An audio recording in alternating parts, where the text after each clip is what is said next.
Para los periodistas, la llegada a Argelia es hoy un poco menos complicada de lo que era antes. Provistos de un visado de prensa y de múltiples autorizaciones, Gilaliad Jacques, periodista argelino, y Philippe Naoun, realizador francés, han realizado un periplo a través de la realidad cotidiana de la población argelina. La República Democrática y Popular de Argelia es un país rico y el 12º productor de hidrocarburos. Hoy a Argelia ha llegado la hora de dar el paso a la economía de mercado, a la mundialización y también a la eclosión anárquica de toda clase de mafias, a imagen y semejanza de lo que está ocurriendo en las repúblicas socialistas. Argelia, mi amor. Argelia siempre. Argelia de mis amores. Los militares que ocupan el poder en Argelia y sus enemigos interiores islamistas monopolizan la opinión internacional. Sin embargo, pocas son, por no decir ninguna, las imágenes y las declaraciones que circulan sobre las condiciones de vida y de supervivencia de la sociedad civil. El terrorismo ha hecho estragos, sembrado todo tipo de miserias, tanto materiales como culturales. Argel, igual que el resto del país, vive bajo el régimen de estado de emergencia instaurado en 1992. Pero los argelinos ya no tienen miedo. La violencia y los atentados han disminuido considerablemente en los últimos 2 años. Argel respira. Argelia, mi amor, Argelia para siempre. ¿En francés? Argelia, mi amor, Argelia para siempre. Venga, hasta luego.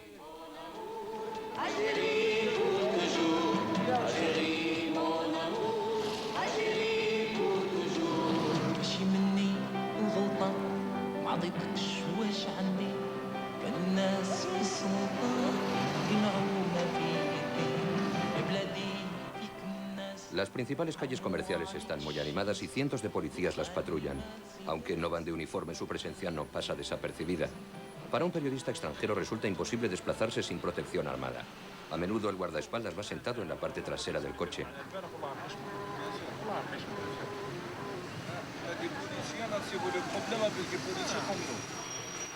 ¿Para qué sirve tanta escolta? ¿Para proteger o para controlar el trabajo de los reporteros? Los argelinos también están sometidos a una fuerte vigilancia y aunque quizás ya no tengan miedo, son prisioneros de una rutina cada vez más difícil. Gilaliad Jacques vive en Argelia y lo sabe muy bien. Médico especialista en neumología, durante muchos años ejerció su carrera. En la actualidad se dedica al periodismo y se ha especializado en la corrupción. Cada día comprueba los efectos perversos de la guerra civil. La vida cultural ha desertado de Argel. Las salas de cine han ido cerrando una tras otra. La única que no ha sufrido este descenso a los infiernos ha sido la Cinemateca. Ha permanecido abierta como símbolo de la resistencia a cualquier fanatismo. Pero el precio de una entrada es un poco caro, sobre todo para los jóvenes. No puede ser. 50 dinares. Aunque vivir en el paraíso no tenga precio. En Argelia, el 30% de la población activa está en el paro. Un profesor de universidad percibe un salario irrisorio, no le llega ni para pagar una vivienda. Para ellos y para los alumnos, los únicos espacios culturales son las librerías. La Red Nacional de Distribución del Libro fue disuelta por las autoridades en 1997. Entonces, unas 70 librerías constituyeron la SARL para salvar su herramienta de trabajo. Oficialmente en Argelia no hay censura, pero a menudo se prohíbe la importación de los libros publicados en el extranjero. Es el caso de Corrupción y Democracia en Argelia de Gilaliad Jacques, publicado en Francia en ediciones La Disputa. Escuche, podemos organizarnos. Yo puedo poner a su disposición, podría conseguir 150 ejemplares, es todo lo que tengo. No está mal.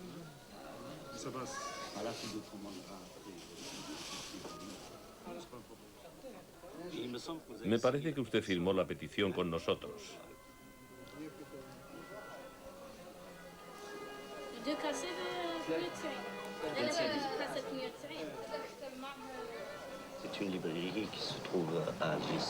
Esta librería se encuentra en el centro de Argel y formaba parte de la red de distribución de la antigua SNED, Sociedad Nacional de Edición y de Difusión, que después pasó a ser la ENAD, es decir, la Empresa Nacional del Libro.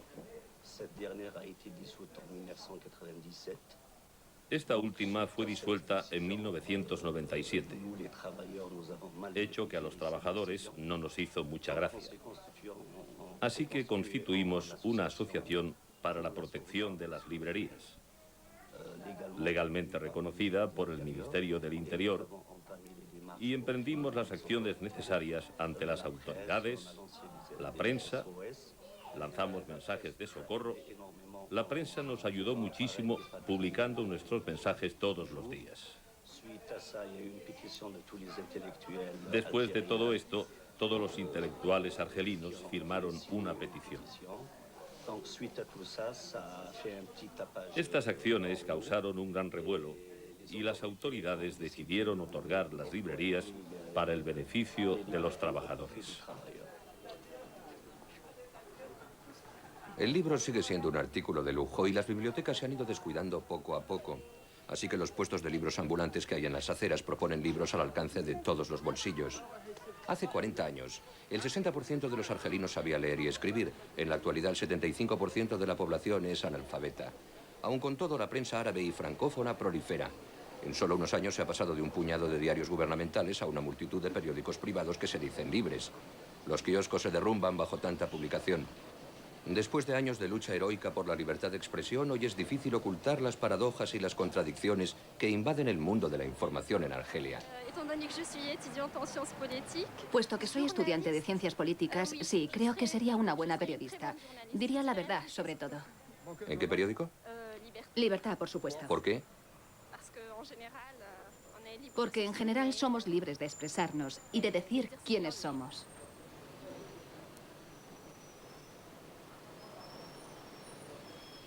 Para garantizar su protección, las redacciones de los periódicos, grandes y pequeños, están instaladas en este excuartel de la Gendarmería francesa medio en ruinas, que el gobierno ha puesto a su disposición.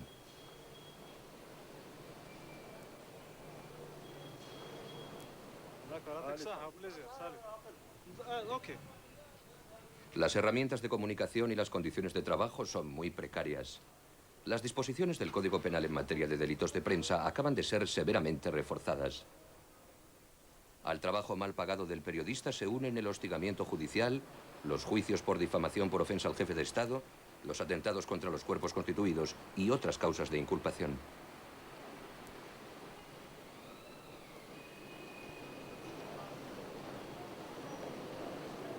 Si la tutela del poder se impone con facilidad en los periódicos de escasa tirada, los diarios de gran tirada como el Jabar o el Batán permanecen en este cuartel, ya que su equilibrio financiero proviene esencialmente de los ingresos publicitarios, que en su mayor parte proceden directamente del Estado.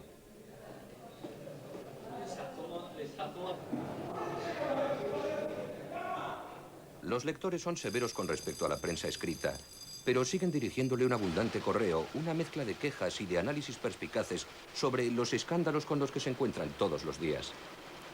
Las imprentas y la importación del papel son monopolio del Estado. Los intentos de los periódicos privados por disponer sus propios medios de impresión chocan con los bloqueos del gobierno. La sociedad Sodipress quería poner en marcha su propia imprenta. La Corte Suprema lo ha prohibido y la sentencia no es recurrible. Se sabe de buena tinta.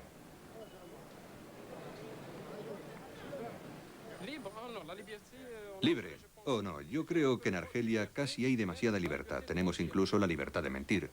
Es una prensa libre, pero que no dice la verdad. ¿Por qué? Porque cada tendencia tiene sus versiones, su lectura de los hechos. Así que al final se trata de una prensa libre que no dice la verdad. La empresa nacional de televisión, la NTV, se encarga de difundir la verdad del Estado. La mayoría de los argelinos están enganchados a través de la antena parabólica a las televisiones del mundo entero, incluso a las más polémicas. Los decodificadores piratas circulan por todas partes. La única, como ellos la llaman, es inamovible, inmóvil, siempre pendiente de la voz de sus dueños. Pero por encima de los dueños en Argelia y en todas partes está Dios. En el centro de Argel se respira lo sagrado por todas partes. La iglesia del Sagrado Corazón es una de las pocas catedrales gasolinera del mundo. Ignoramos si este añadido de la todopoderosa sociedad naftal figuraba en los planos del arquitecto Le Corbusier. A unas centenas de metros a vista de pájaro, la gran mezquita de Argel le contesta en otra lengua, con otra fe.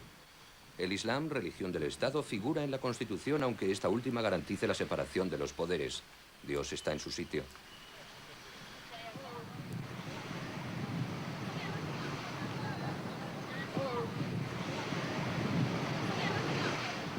A medida que ascendemos hacia los barrios populares, el nivel de vida se va deteriorando. Más hacia el oeste todavía, el sol que brilla sobre Nuestra Señora de África es engañoso. La señora África, como la llaman aquí, está siempre bajo una gran vigilancia policial.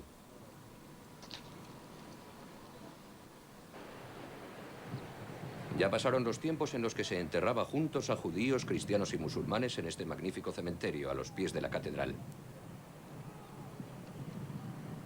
Desde 1993 hasta 1999, este barrio fue considerado como territorio liberado por los grupos armados cercanos al FIS. Las poblaciones locales han sufrido años de violencia y atentados, y después fueron acusadas de complicidad con los islamistas armados. Hoy se han olvidado de ellos. Aunque este barrio está cerca del Ministerio de Defensa, sigue sin ser seguro. La poca escolta que nos acompañaba aquel día, aterrorizada, pidió refuerzos. Un poco más arriba, el barrio de Beaufrécy ha seguido la misma suerte. Esta placa conmemora el atentado con bomba perpetrado aquí hace 40 años por la OAS contra una clínica frecuentada por miles de asmáticos.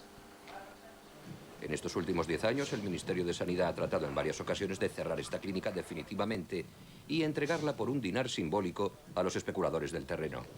Gracias a la resistencia encarnizada de una asociación de consumidores, dicha práctica criminal, que sin embargo está autorizada, fracasó. ¿Pero por cuánto tiempo? Las condiciones de vida de los argelinos de la periferia son catastróficas. El paro se ha disparado y el porcentaje de niños no escolarizados es uno de los más altos.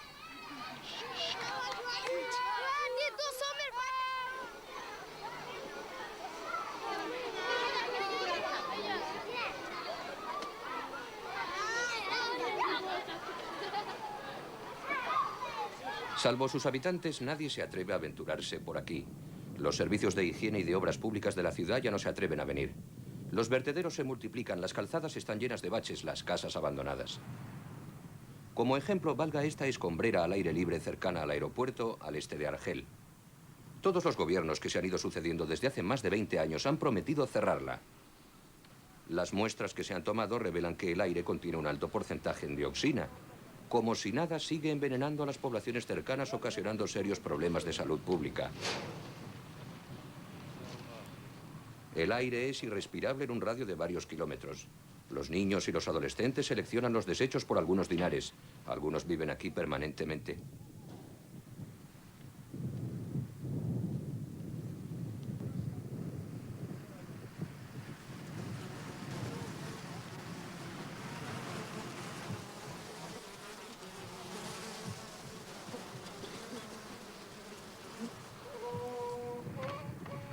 En Argelia hay censados 2 millones de asmáticos y más de 1 millón de diabéticos en una población de alrededor de 30 millones de habitantes.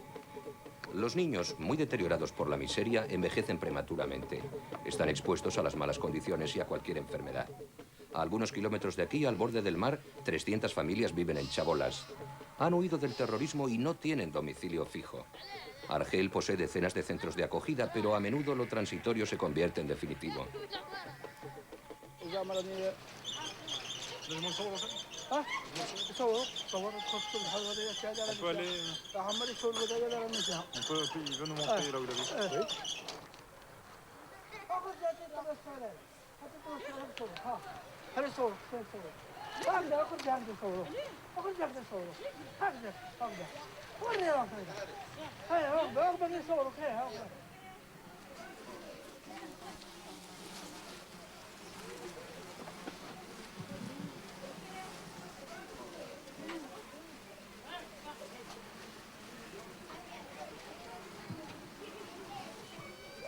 Cada año, la importación de medicamentos representa un paquete de 600 millones de dólares.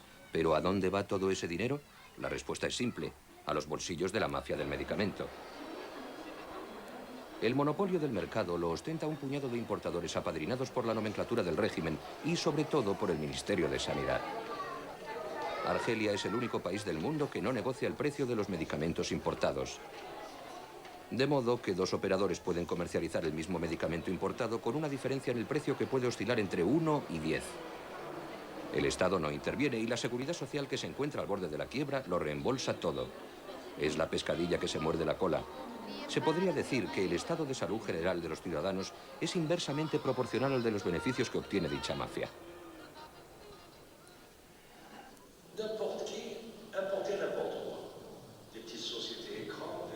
Da igual quién importa lo que sea. Pequeñas sociedades pantalla con nombres ficticios y por una cantidad de 600 millones de dólares. Es evidente que esa cantidad despierta el apetito de los intereses que están detrás de todo esto. Pero también ha habido compañeros de la corporación, colegas de la familia de la sanidad, sobre todo farmacéuticos que han hecho de centinelas, de guardianes para evitar las irregularidades que se estaban produciendo.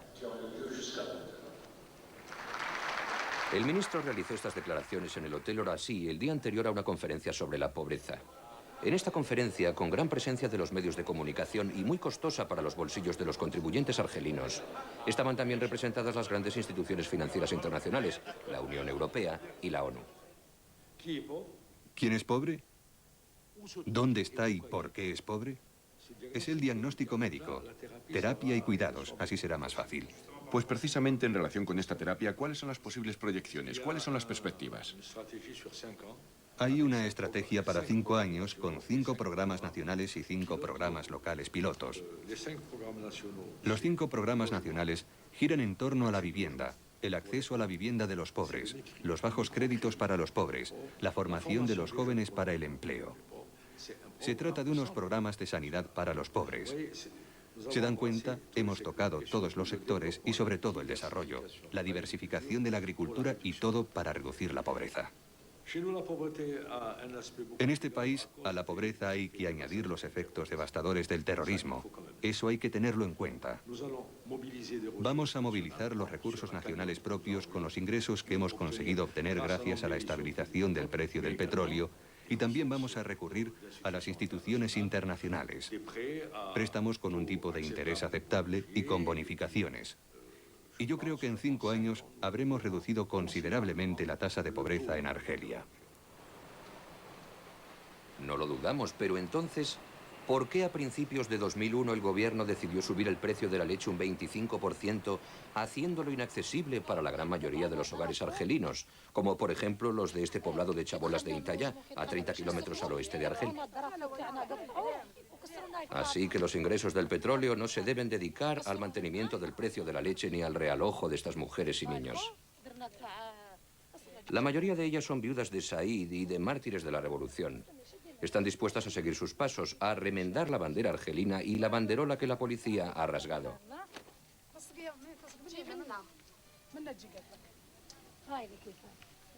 Hay que ponerla a este lado. Espera, sujétala bien, ten cuidado.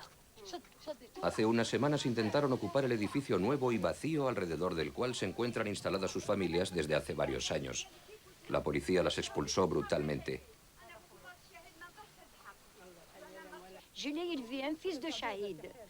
He educado a un hijo de Said. Está en una habitación conmigo y a 2 hijas. Solo hay una cama. Las 2 niñas duermen en el suelo. No hay nada, nada. Yo lo he educado hasta ahora que tiene 27 años. Bueno, 31 años. Sigue viviendo conmigo.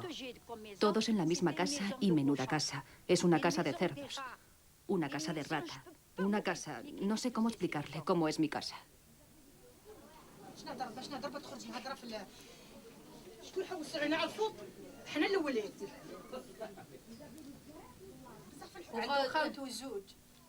Quiero hablar.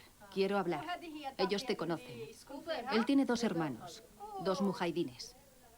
Esta es la casa en la que viven. Cuando fueron a quejarse les ignoraron. Cuando se instalaron aquí, vino la policía. Golpearon a algunos y a los demás se los llevaron ante la justicia. Todavía esperan.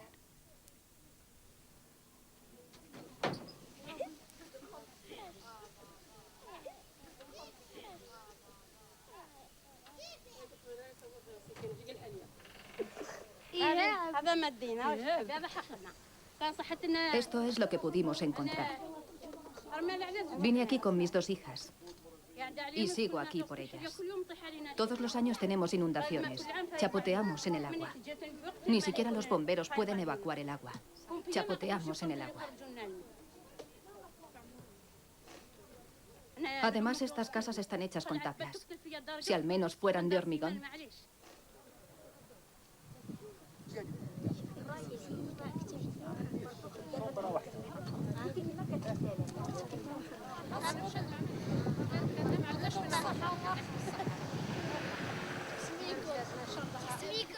En estas últimas décadas, Intaya se ha degradado considerablemente. Era una bonita ciudad situada a orillas del mar, muy cercana a la capital. Pero la urbanización estalló en todos los sentidos. Son frecuentes los chanchullos en la gestión parcelaria. Ante la conducta mafiosa del alcalde de Intalla, los predadores están al acecho de cualquier parcela de terreno libre u ocupada. Rige la ley de la jungla de asfalto.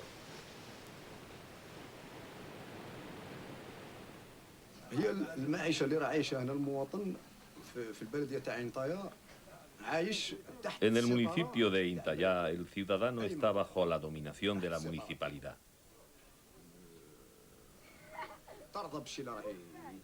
Estamos a su merced para todo. Si aceptas las cosas como funcionan en el ayuntamiento, eres de ellos. Pero si quieres mantenerte al margen de su poder y trabajar para tu país por el interés general, acaban contigo. ¿Qué obras ha realizado la municipalidad en contra del interés general?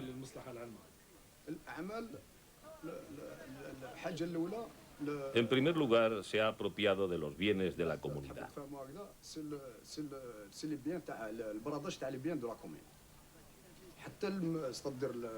Ni siquiera los lugares públicos se han visto exentos.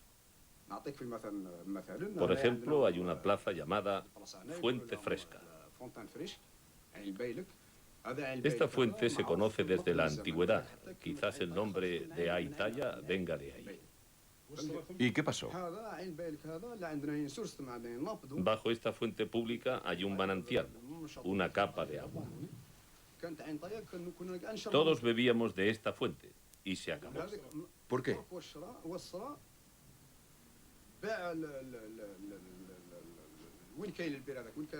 Vendieron el terreno a un particular que va a construir, así que el manantial desaparecerá. En el lugar de la fuente habrá un edificio. ¿Hay más ejemplos? Ejemplos, el acaparamiento de los terrenos agrícolas. ¿Por parte de quién?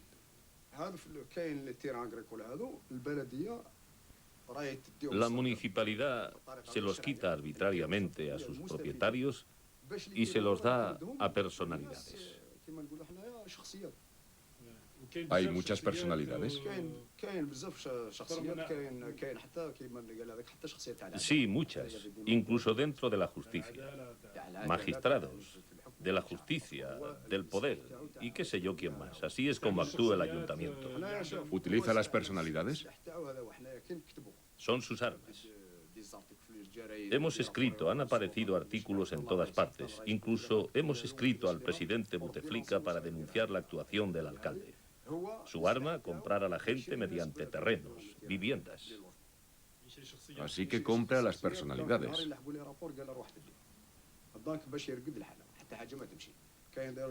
Sí, los corrompe, ahoga las relaciones y no pasa nada. Hay un terreno aquí, el terreno Buguerra. Fueron a ver a las personas que disfrutaban de dicho terreno y les dijeron que no tendrían su parte a no ser que aceptaran venderlos.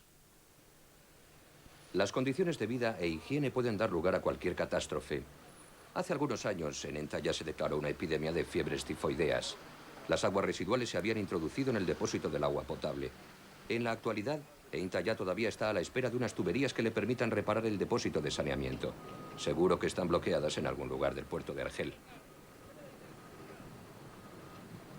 El puerto de Argel concentra más del 50% de las importaciones de todo el país, es decir, cerca de 6.000 millones de dólares. Es el marco en el que se producen todas las transacciones de los peces gordos de la mafia. Sus colaboradores se encuentran en todas las instituciones, concretamente en las aduanas y en la administración portuaria.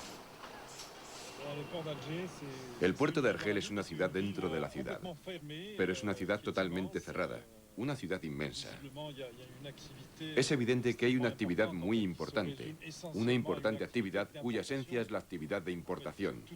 De hecho, todo llega aquí, pero casi nada sale de aquí. Nos encontramos en una situación de total importación. Se importa toda clase de mercancías de consumo para alimentar a un determinado número de fábricas de transformación. Es algo que impresiona. Montones y montones de contenedores para el sector del azúcar, del automóvil, del aceite. Así que a la pregunta, ¿a dónde va el dinero del petróleo? Pues bien, el dinero del petróleo va y viene en los contenedores, en la carga de estos barcos. En resumen, este es un puerto en el que se descarga, pero en el que no se carga nada. Bueno, mejor dicho, en el que se carga lo que está vacío.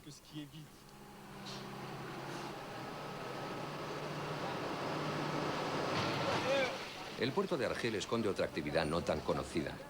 Todos los días hay argelinos que tratan de embarcar clandestinamente a bordo de los barcos de mercancías para probar suerte en el extranjero. Ahora nos dirigimos a la parte más nueva del puerto, la terminal de los contenedores. Creo que en esta terminal pasan cosas muy particulares, bastante paradójicas. Un general retirado cuyo nombre no citaremos tenía la costumbre de hacer salir su mercancía, decenas de miles de toneladas, con conocimiento de los servicios de aduana sin pagar ningún impuesto. Un día un grupo de aduaneros tuvo la mala suerte de interponerse y como represalia el general consiguió que se desarmase a todo el cuerpo de aduanas cuando mayor era la violencia y los atentados. En Argelia son frecuentes las paradojas de este tipo. A falta de estadio, los futuros Zidane juegan en el inmenso agujero de mármol del futuro metro de Argel, obra eterna que se inició hace casi 20 años. Todavía queda mucho para ver el final del túnel. Este proyecto abortado lo arrasó todo a su paso. Miles de millones de contribuyentes, muchos edificios y la tranquilidad de los habitantes de los alrededores. Los promotores empezaron a rellenar los hoyos enterrando el proyecto para siempre. En pleno centro de Argel, ahí donde la arquitectura es más hermosa y la animación más densa, una de las plazas más bellas de Argel permanece hueca.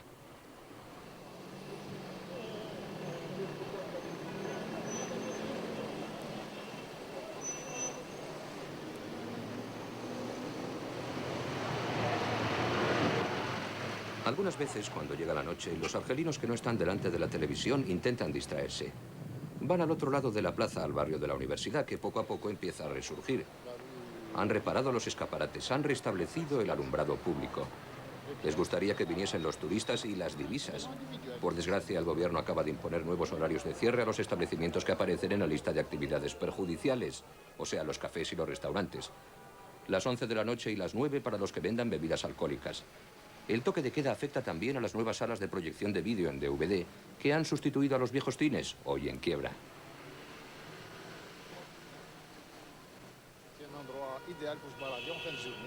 Es un lugar ideal para pasear al final de la jornada. Todos los argelinos deberían hacer lo mismo, porque poseemos uno de los lugares más bellos del mundo. Es cierto que no lo tratamos bien porque no le sacamos todo el jugo, no está bien iluminado, está un poco sucio. Pero es un lugar al que deberían venir todos los argelinos, por las tardes con la familia y los niños. Aquí se está bien. Eso es Didot Morad. Y al final está la calle Emir Kadbeh. Después de Emir Kadbeh está Kenisti. Y enfrente está el edificio de correos. En principio sería una bonita avenida. Deberían prestarle más atención porque en efecto hay vagabundos, mendigos, pobres, pero igual que en muchas otras ciudades del mundo. Pero si de verdad queremos que Argel sea una ciudad atractiva, en primer lugar para los argelinos y después para los extranjeros, las autoridades deberían cuidar este espacio, que podría ser un espacio de libertad para las familias, para todo el mundo, un espacio de oxígeno para todo el mundo en tiempos difíciles.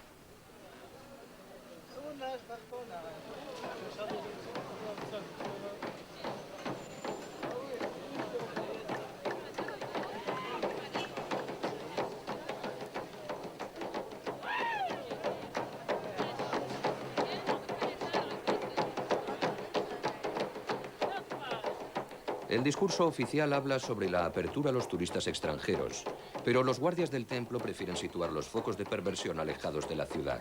Por eso autorizan las discotecas de noche en medio del campo, al borde de la autopista oeste a 10 kilómetros de Argel. Se encuentran situadas en naves improvisadas con grandes sistemas de seguridad, arrinconadas en armazones de hormigón.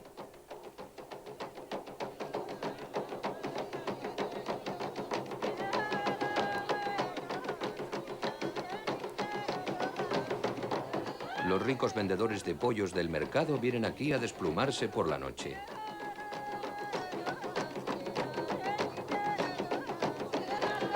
El bayá, la alegría. La entrada no es precisamente barata y en el interior las consumiciones son carísimas. Como paradoja, en una puesta en escena de la alegría de vivir, la cantante Shabba Keira, muy conocida en el norte de Argelia, canta su éxito Quiero a los pobres.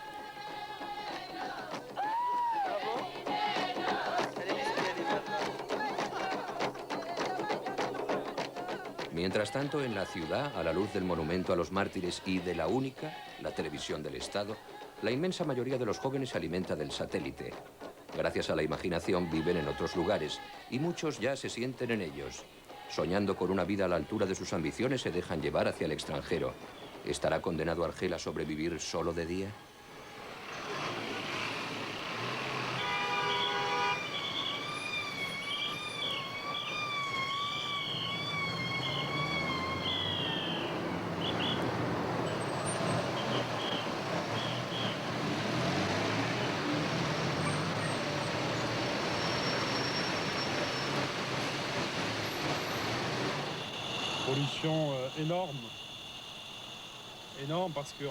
Hay una gran contaminación, mucha, porque de hecho Argel, por su situación, se encuentra situado al lado de unas grandes colinas. Así que la polución que se desprende de la circulación de los automóviles y la de las fábricas permanece en suspensión en el aire. Y además Argel se asfixia. Construida para 600.000 habitantes, Argel y su periferia soportan más de 3 millones de habitantes. Y ahora estamos metidos de lleno en un tapón. Estamos en un atasco que bordea el puerto. Anda, un tren.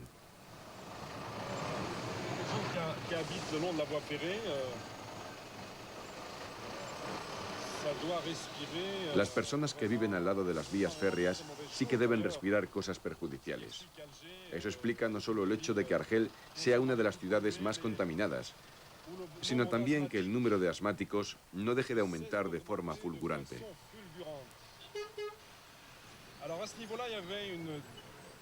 Para luchar contra ello hubo una medida gubernamental, la de instalar controles técnicos para los vehículos.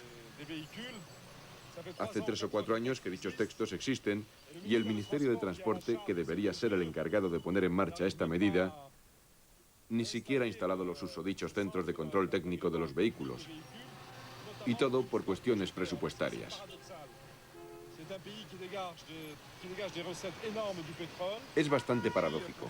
Este es un país que obtiene grandes beneficios del petróleo, pero que por razones burocráticas e incluso de intereses muy particulares vinculados a esta historia del control de vehículos, no consigue reunir un pequeño paquete presupuestario para poner en marcha dicha estructura. Esto es paradójico y al mismo tiempo es una burrada, un disparate de orden criminal, de dejadez, de la delicuescencia de las instituciones del Estado. No poder poner en funcionamiento estructuras para controlar, para comprobar el estado de los vehículos. Dejamos Argel. La tensión aumenta. Se percibe un clima de inseguridad.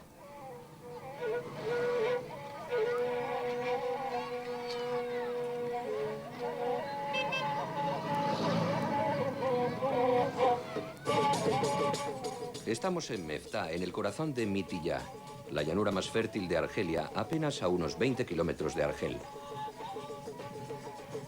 Hasta no hace mucho tiempo, esta región era conocida con el nombre de el Triángulo de la Muerte.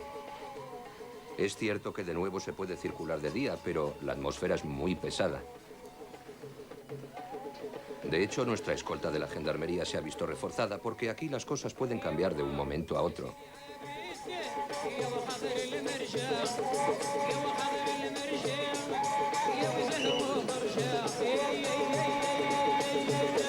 Para el pueblo, por el pueblo.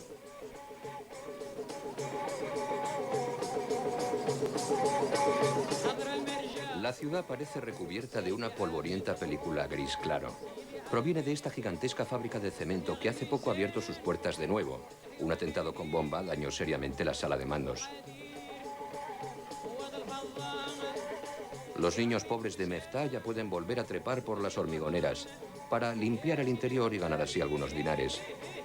Los alrededores de la planta recuerdan a un campo de batalla que da fe de la violencia de los enfrentamientos.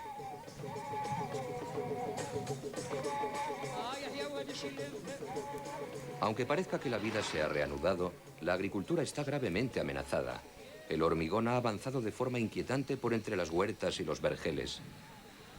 ¿Quién pudo construir en esta región en un momento en el que se producían las mayores matanzas, como las del verano del 97 en Rais y Bentalá? ¿Quiénes eran los cómplices? Durante la guerra se han hecho los mejores negocios.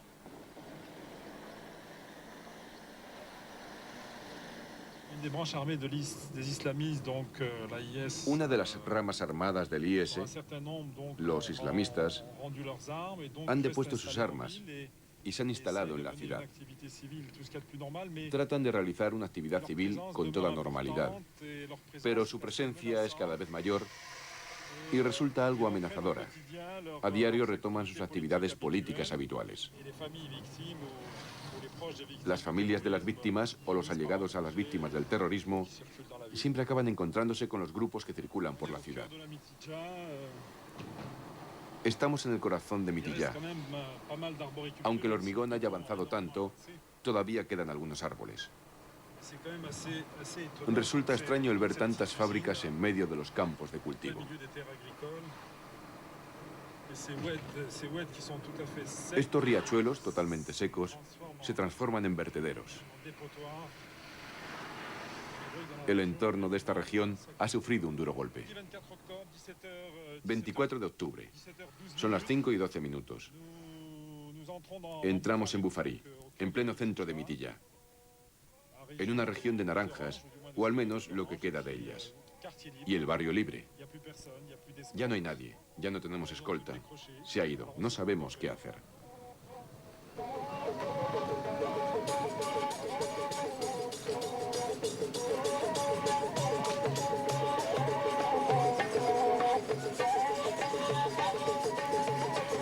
Sin la escolta estamos perdidos. ¿Por qué nos han dejado solos? Es un periodo de controles falsos. Lo mejor es ser prudentes. Nos han llevado a la autopista. ¿Será peligroso?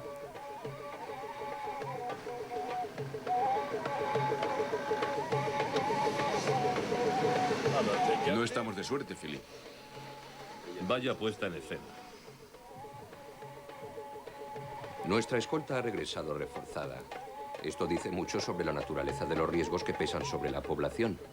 Después del diluvio infernal de matanzas que se cernió sobre Mitilla, esta bella región se ha convertido en el nuevo blanco alrededor de Tipasa. La costa argelina, que se extiende sobre cerca de 1.200 kilómetros, es la única zona al suroeste del Mediterráneo que sigue sin sucumbir al hormigón y los enormes complejos turísticos. Estos parajes vírgenes y salvajes constituyen la presa ideal de la nueva mafia de un turismo destructor. Las matanzas que todavía hoy persisten en esta región son un negocio para estos carroñeros que deben gozar con el éxodo masivo de las poblaciones locales. Ah bah voilà. D'accord, oui, comme d'habitude. Este complejo turístico, por ejemplo, se realizó por iniciativa de un influyente promotor privado, violando la ley del suelo en terreno marítimo no edificable.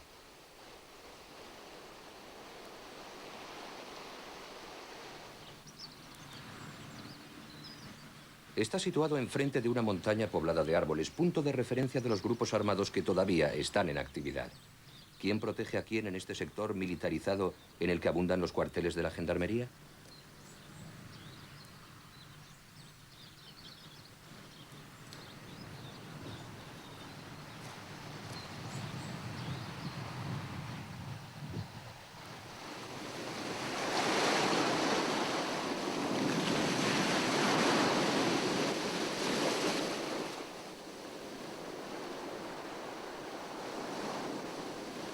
Dans cette région, ces dernières années, un phénomène qui a été...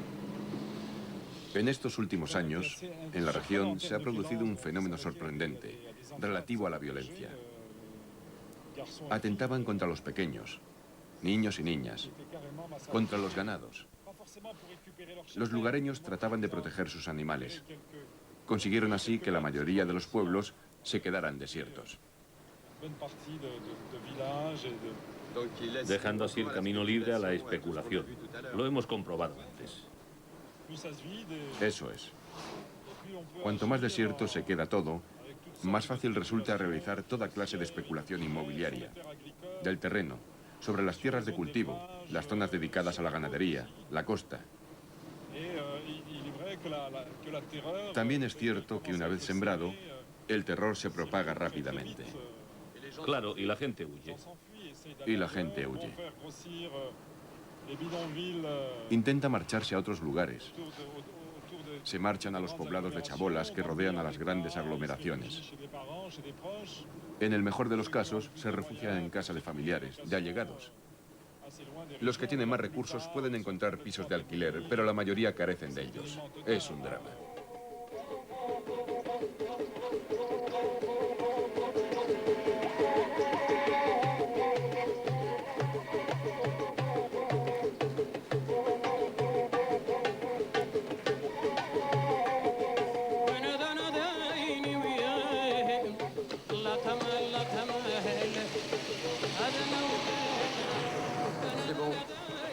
Está bien. Está bien, gracias. Está bien, gracias.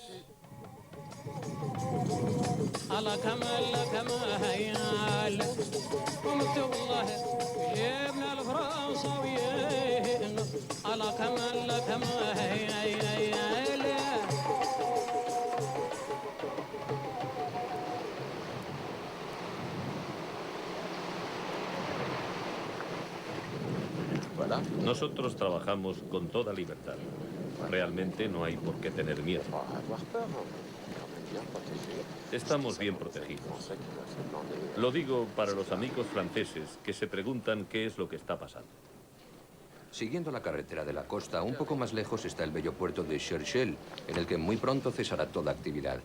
Ya alberga una escuela de oficiales del ejército y su último hotel, el Césarée, acaba de ser transformado en comisaría de policía. Una ecuación escalofriante con varias incógnitas. En el litoral, la inseguridad aumenta al mismo ritmo que las instalaciones de las fuerzas de seguridad.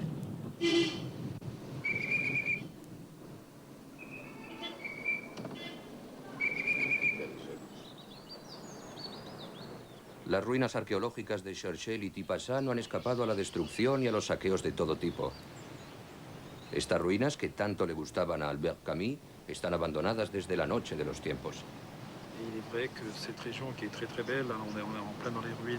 Es cierto que en esta hermosa región, en la que se encuentran las ruinas romanas de Tipasa, el hormigón ha avanzado mucho por los alrededores y sigue avanzando, y es de temer que lo haga hasta la costa. Desde Seralda hasta Sarcelles y más allá de Telés se extienden casi 150 kilómetros de playas totalmente vírgenes.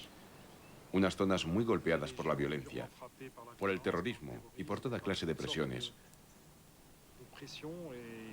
cuyos habitantes han abandonado la región como medida de protección porque tenían que salvar el pellejo. Se puede hacer turismo, un turismo inteligente, un turismo limpio, honesto, respetando el entorno. Además supondría puestos de trabajo, y más aún cuando se trata de gente que sufre desde hace mucho tiempo, que viven en zonas aisladas, que en muchas ocasiones ni siquiera tienen a su disposición productos elementales para la vida. Así que yo creo que esta gente no se merece ver cómo llega esta actividad salvaje, totalmente desconocida para ellos, que va a violar tanto su entorno como su rutina. No se lo merecen, porque aunque hayan sufrido mucho, son bastante pacíficos.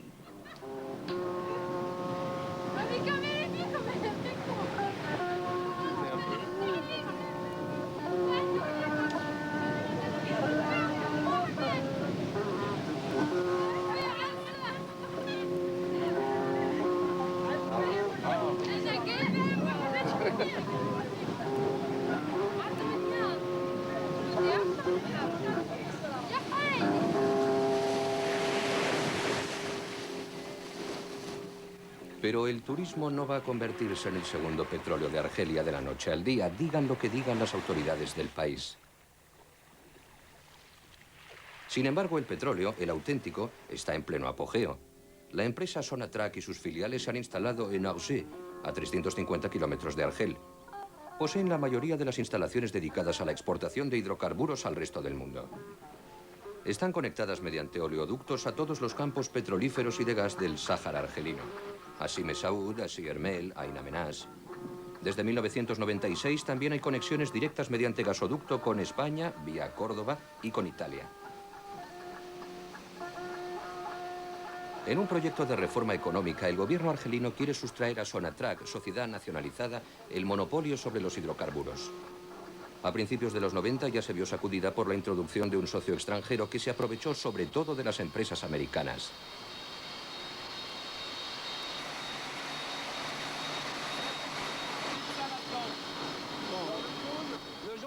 El amarillo es gas natural, el azul propano y el verde es la función MEA.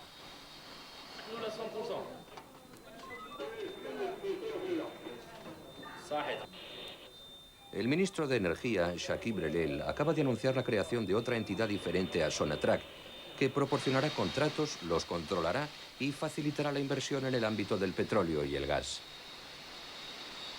Según el ministro, las reformas emprendidas desde hace más de 2 décadas no han estado a la altura del potencial de Argelia, ya que esta rama está prácticamente bloqueada con unos índices de producción irrisorios en relación con las capacidades disponibles. Además, las empresas petroquímicas sobrevivieron gracias a las subvenciones directas e indirectas del Estado. Es obvio que Sonatrach todavía no está preparada para ser competitiva en su propio terreno. La empresa Sonatrach proporciona a Argelia el 98% de sus ingresos en divisas. Cuando los precios del petróleo cotizan a la baja en el mercado internacional, toda Argelia se tambalea. Durante la crisis petrolífera de 1990, los argelinos descubrieron no solo que las arcas estaban vacías, sino que los sucesivos gobiernos habían endeudado fuertemente al país. En el 2000 la situación ha mejorado. Los ingresos se han duplicado con respecto a 1999. Sonatrach ha pagado al Estado argelino 22.000 millones de dólares en concepto de royalties. Para hacernos una idea, la deuda exterior de Argelia roza los 25.000 millones de dólares. De estos 22.000 millones de dólares, Argelia solo ha utilizado la mitad para pagar sus necesidades en importaciones. La otra mitad alimenta un fondo de ingresos excedentes que el Estado maneja a su voluntad sin ningún control del Parlamento, sin informar a los ciudadanos argelinos. Esta enorme hucha parece más bien una caja negra. Los técnicos y los trabajadores de la Sonatrach están dispuestos a responder al reto de la competencia. ¿A qué precio? Nunca lo sabremos. Los pioneros preparan la sucesión. La empresa, que está totalmente informatizada, se regenera a sí misma. Tenemos un centro de formación. Aquí está el centro de formación. Como pueden ver, más del 50% de la formación está asegurada por los medios propios del complejo GPZ y casi el 30% en el ámbito de las otras estructuras de Sonatrach.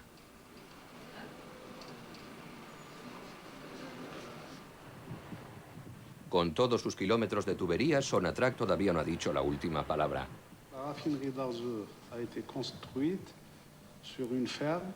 La refinería de Arsef se construyó sobre una granja y en las 175 hectáreas donde hoy está situada la refinería había viñedos. Parece ser que el vino que se obtenía con esa uva era de buena calidad. Cuando llegué aquí, participé en los trabajos para arrancar las viñas. Es más, creo que en mi despacho todavía tengo un sarmiento de los que arrancamos. En esta zona hemos realizado obras. Hemos arreglado uno de los hornos. Un horno que comenzó a funcionar en el 72. Se trata de un equipo con garantía para 100.000 horas de funcionamiento y nosotros lo habíamos utilizado 220.000. En Arsef, el conjunto de las explotaciones ocupa la mitad de la zona industrial. Aquí las inversiones serían recibidas con las manos abiertas. La tecnología petroquímica avanza a toda velocidad, la competencia es despiadada. Quizás sea una solución para acelerar la renovación de Sonatrach, que se encuentra en un segundo plano mundial.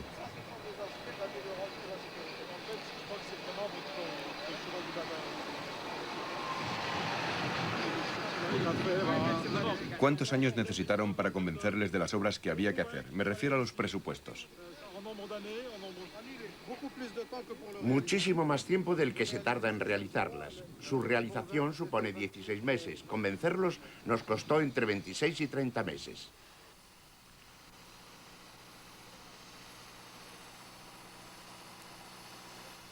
Por segunda vez en menos de 6 años, el gobierno acaba de disociarse del presidente director general de Sonatrach.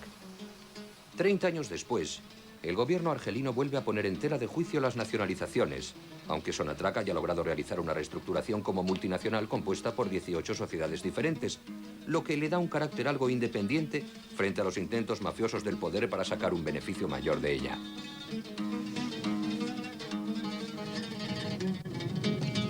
En Arsef vemos la otra cara de la moneda. También aquí, igual que en el resto del país, la especulación del terreno es la norma general con el beneplácito de una parte de la magistratura.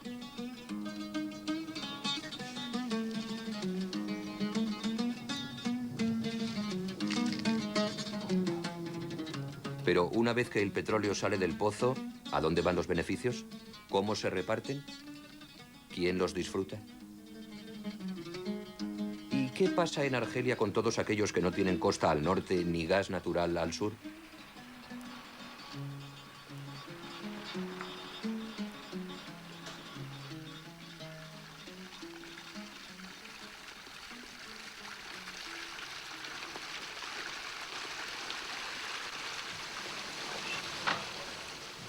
...1200 kilómetros al sur, en el inmenso Sáhara, el sistema tradicional del Fogagá no hace distinciones de ningún tipo a la hora de repartir el agua. Timimoun, el oasis rojo, no tiene medios para salir de su estado. Se encuentra situado en pleno Gurará, al norte del departamento de Adrar. Comparte frontera con Mauritania y su tamaño es como 1,5 veces Francia. La región está sembrada de ruinas de ciudadelas construidas con tierra, los Exur, que datan del siglo XI. Su conservación es muy difícil. Aquí no se ve ni rastro del turismo moderno, y los periodistas no tienen que llevar escolta. En este lugar, la hospitalidad es legendaria. Timimoun, la mítica, en donde se codean todas las culturas religiosas, se ve sumida en la paralización económica. Las gentes del norte organizaban congresos médicos, conferencias y coloquios, lo que había devuelto la esperanza a la ciudad, que veía en ellos signos de recuperación del turismo. Desde hace 10 años, fecha en la que se inició la violencia en el norte de Argelia, Timimoun está como parada, pese a disponer de todos los atractivos naturales para atraer a los visitantes enamorados del desierto y de los paseos a lomos de camello. Las agencias de viaje están cerradas, los guías turísticos en paro, la infraestructura hotelera agoniza.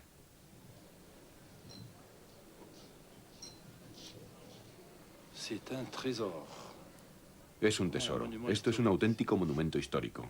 Lo que se ve en el interior es increíble.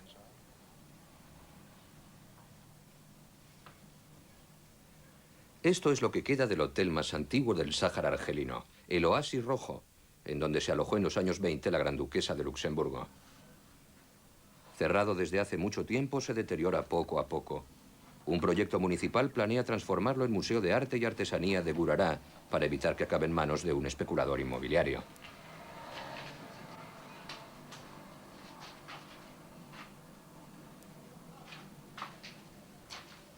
Cuando desaparezca la violencia del norte de Argelia, este y muchos otros oasis del sur renacerán.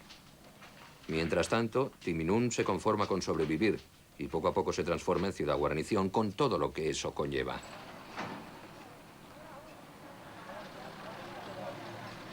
Una semana antes de nuestra llegada, el gerente de un hotel nuevo se suicidó. Beshir, guía sahariano en paro, estaba allí. Para él no fue por casualidad. ¿Qué hotel, Arsal? Fui allí ayer. Pensé que me iba a encontrar a Smain y me dijeron que había muerto. Está muerto, Dios lo tenga en su gloria.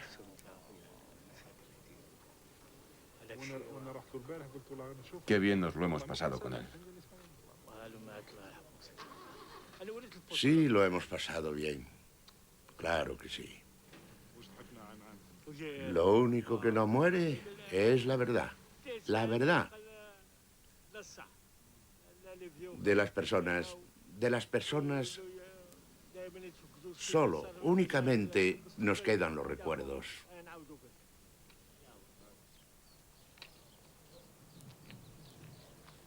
Si en el norte de Argelia la situación socioeconómica se agrava cada día, en la región de Timimoun las cifras son aún más inquietantes. Las familias no tienen medios para pagar el colegio de sus hijos y las niñas son las primeras víctimas de la exclusión escolar. El Gurará es el único hotel de la ciudad. Es una empresa del Estado que espera la privatización para conocer días mejores. Hay 3 acontecimientos durante el año que le proporcionan clientela. Las fiestas de fin de año, las vacaciones de primavera y el Muazen del Mulud, una fiesta religiosa que celebra el nacimiento del profeta. Fue construido por el arquitecto francés Puyon en los años 60.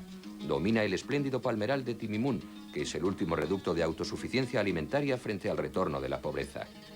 Los campesinos están abandonados a su suerte ante la dejadez total de los poderes públicos.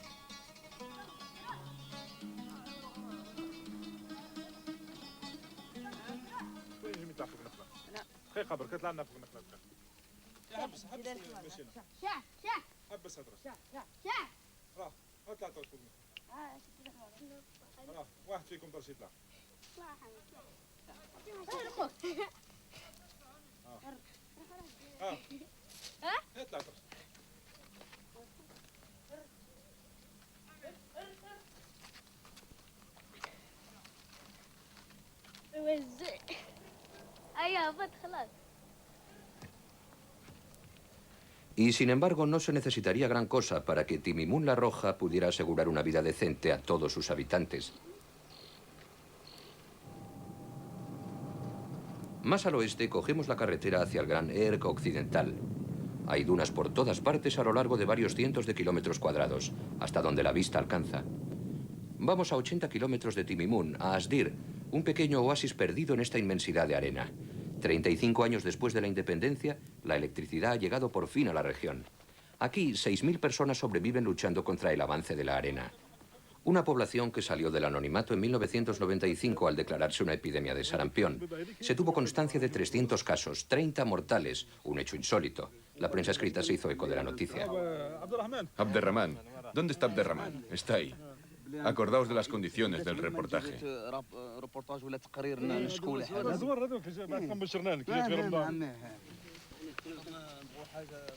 Los reportajes publicados mostraban la gran miseria de los habitantes de Asdir, en donde los niños engañaban sus estómagos comiendo arena.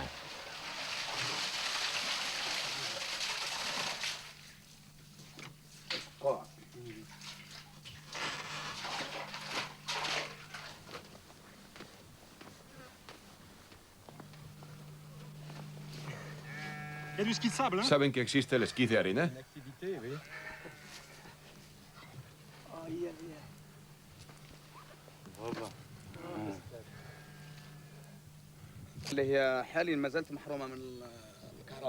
Seguimos sin electricidad.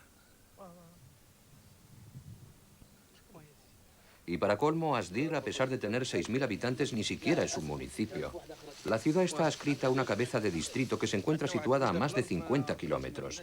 La población sobrevive gracias a la producción de dátiles y de cacahuetes, la esperanza económica del futuro inmediato.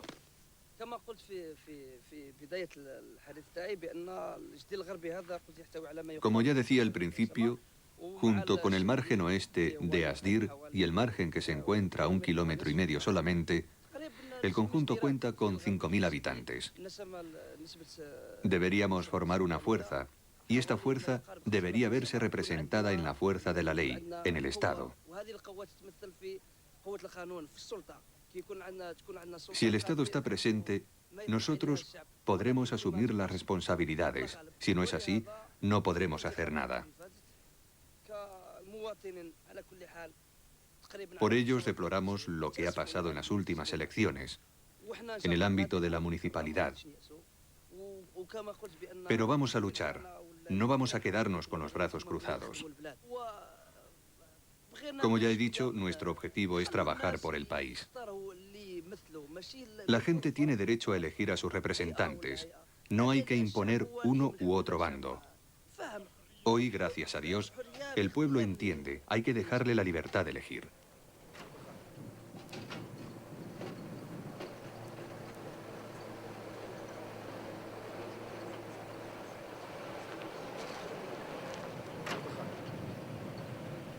El oasis permanece siempre incomunicado del resto del mundo. La agencia postal instalada desde hace apenas 3 años no dispone del teléfono. Sigue sin haber ambulancia para las evacuaciones sanitarias. Asdir solo posee una sala de curas. Son frecuentes los casos de fallecimiento de mujeres con embarazos de riesgo. La escolaridad se interrumpe casi siempre después de la educación primaria. El primer instituto está a más de 250 kilómetros. Hoy en Asdir se celebra la fiesta en honor a Asdi Mimun, el santo de la región. También vendrán los habitantes de otros oasis. En la religión musulmana el vínculo de unión es muy fuerte y se fundamenta en la tolerancia y en la hospitalidad.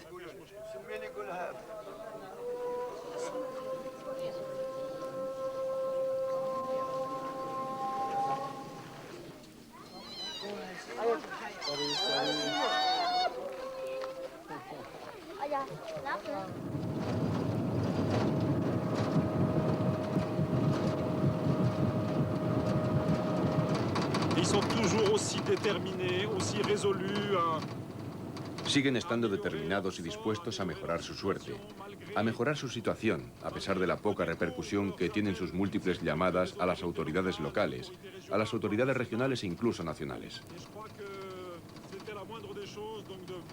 Yo creo que lo mínimo que podía hacer era expresar mi disponibilidad, la disponibilidad de los medios de comunicación que me apoyan, hacerme eco de su llamada de ayuda y transmitirla de varias formas. No estoy diciendo que las cosas no hayan mejorado, pero bueno, tengo que confesar que esperaba que la situación fuera mejor. Pero por desgracia ese no es el caso, o al menos todavía no.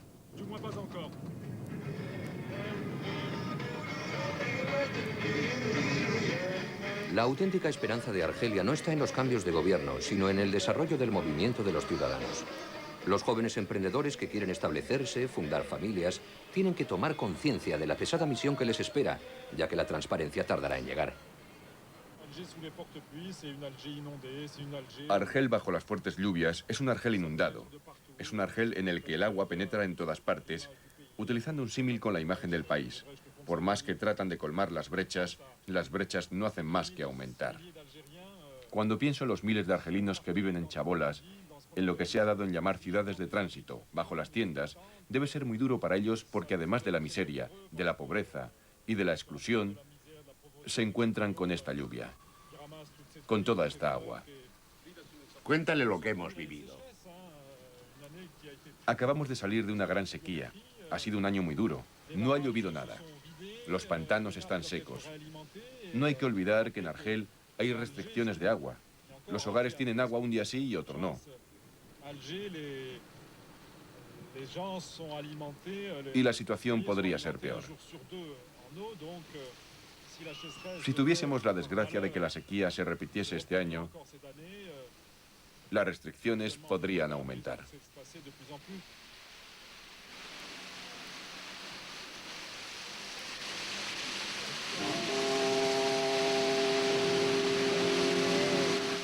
Se necesitará más de una generación para hacer de Argelia una nación en la que todos puedan vivir en paz, beber y comer todos los días. Mientras llega, los argelinos continúan remando a contracorriente de todas las injusticias.